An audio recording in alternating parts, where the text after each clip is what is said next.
বদরের যুদ্ধের আগে রাসূলুল্লাহ সাল্লাল্লাহু আলাইহি ওয়াসাল্লাম চেহারা মলিন। কি করবেন, কেমন করবেন? খুব চেহারা মলিন। এর মধ্যে মিকদাদ রাদিয়াল্লাহু তাআলা আনহু একজন সাহাবী, আনসার সাহাবী। তার রাসূলুল্লাহ সাল্লাল্লাহু আলাইহি ওয়াসাল্লামের চেহারা মলিন দেখে তার সামনে আসছে, আয়েশা বলছে, ইয়া রাসূলুল্লাহ, আপনি কোনো চিন্তা করবেন না, আমরা মুসার জাতির মতো বলবো না যে আপনি আর আপনার রব গিয়ে যুদ্ধ করেন, আমরা যাইতে পারবো না, এই কথা আমরা বলবো না। আপনি আমাদেরকে অর্ডার করবেন, আমরা আপনার ডানে থাকবো, বামে থাকবো, সামনে থাকবো, পিছনে থাকবো।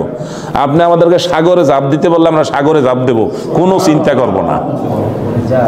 এইভাবে কথা কইলে মনটা খুশি লাগে না? মিকদাদ রাদিয়াল্লাহু তাআলা কি যুদ্ধ করে সব পরাজিত করে দিছে? কিচ্ছু করে নাই, খালি একটা বক্তৃতা দিছে।